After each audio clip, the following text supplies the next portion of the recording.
الحمد لله رب العالمين والصلاة والسلام على سيد المرسلين أما بعد فأعوذ بالله من الشيطان الرجيم بسم الله الرحمن الرحيم الصلاة والسلام عليك يا رسول الله وعلى آلك وصحبك يا حبيب الله الصلاة والسلام عليك يا نبي الله وعلى آلك وصحبك يا نور الله۔ آج عید کے دن یعنی کہ 2 شوال المکرم 1445 ہجری میں یہ سلسلہ ریکارڈ کرنے کی سعادت حاصل ہو رہی ہے، جو کہ درود پاک کے فضائل و برکات پر مشتمل ہے۔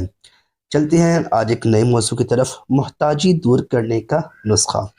صاحب تحفۃ الاخیار رحمۃ اللہ تعالیٰ نے یہ حدیث پاک نقل کی ہے کہ سرکار مدینہ صلی اللہ تعالیٰ علیہ وآلہ وسلم نے ارشاد فرمایا، یعنی جو مجھ پر روزانہ 500 بار درود پڑھ لیا کرے گا وہ کبھی محتاج نہ ہوگا۔ پھر اس حدیث شریف کو نقل کرنے کے بعد یہ واقعہ بیان فرمایا کہ ایک نیک آدمی تھا، اس نے یہ حدیث سنی تو غلبہ شوق کے ساتھ 500 بار درود شریف کا روزانہ ورد شروع کر دیا۔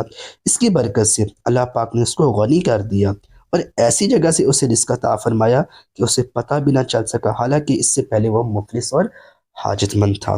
صلو علی الحبیب صلی اللہ تعالی علی محمد صلی اللہ تعالی علیہ وآلہ وسلم۔ میٹھے اسلامی بھائی اور ہمارے ویورز، شیخ طریقت امیر اہل سنت دامت برکاتہ العالیہ فرماتے ہیں، اگر کوئی شخص مذکورہ تعداد میں درود پاک کا ورد کرے پھر بھی اس کا فقر یعنی محتاجی دور نہ ہو تو یہ اس کی نیت کا فطور ہے اور اس کے باطن میں خرابی کی وجہ سے کام نہیں بن سکا۔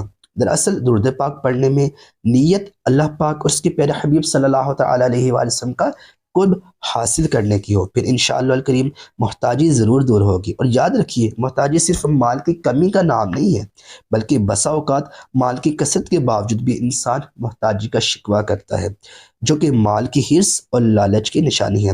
ہر اس انسان کو چاہے کتنی ہی دولت مل جائے وہ حل من مزید یعنی مزید مل جائے کہ نعرے لگاتا رہتا ہے۔ چنانچہ اللہ پاک کے محبوب دانائے غیوب صلی اللہ تعالی علیہ وآلہ وسلم کا فرمان عبرت نشان ہے، یعنی اگر انسان کے پاس مال کے 2 جنگل ہو تو وہ تیسرا تلاش کرے گا، اور انسان کے پیٹ کو مٹی کے سوا کوئی چیز نہیں بھر سکتی، اور اللہ پاک توبہ کرنے والے کی توبہ قبول فرماتے ہیں۔ بخاری شریف۔ مفسر شہیر حکیم الامت حضرت مفتی احمد یار خان نعیمی رحمۃ اللہ تعالیٰ علیہ اس حدیث پاک کے تحت ارشاد فرماتے ہیں، یہاں 2 اور 3 حد بندی کے لیے نہیں، مطلب یہ ہے کہ اگر 2 جنگل بر مال ہو تو تیسرے جنگل کی خواہش کریں، اور اگر 3 جنگل مال ہو تو چوتھے کی۔ اسی طرح سلسلہ قائم رکھیں، انسان کی ہوس زیادہ مال سے نہیں بجھتی، یہ تو فضل ذوالجلال سے بجھتی ہے۔ انسان کے پیٹ کو مٹی کے سوا کوئی چیز نہیں بھر سکتی کے تحت فرماتے ہیں، مٹی سے مراد قبر کی مٹی ہے، یعنی انسان کی ہوس قبر تک رہتی ہے، مر کر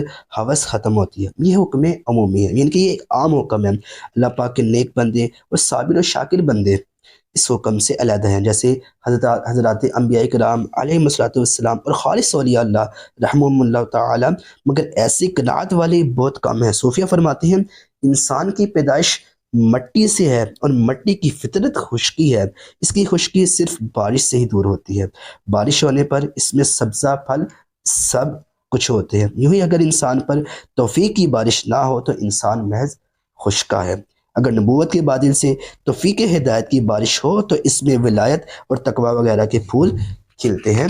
مرآت المناجی۔ میٹھے اسلامی بھائیوں، واقعی آپ نے کبھی کسی مالدار کو یہ کہتے نہیں سنا ہوگا کہ بہت مال کمایا اب بس، بلکہ وہ مزید دولت کمانے کی کوشش کرتا رہتا ہے۔ اسی طرح کوئی عالم ایسا نہیں ملے گا جو یہ کہے بہت پڑھ لیا اب مجھے مزید پڑھنے کی حاجت نہیں، بلکہ ہر عالم مزید علم کی طلب میں رہتا ہے۔ صلو علی الحبیب صلی اللہ تعالی علی محمد صلی اللہ علیہ وآلہ وسلم۔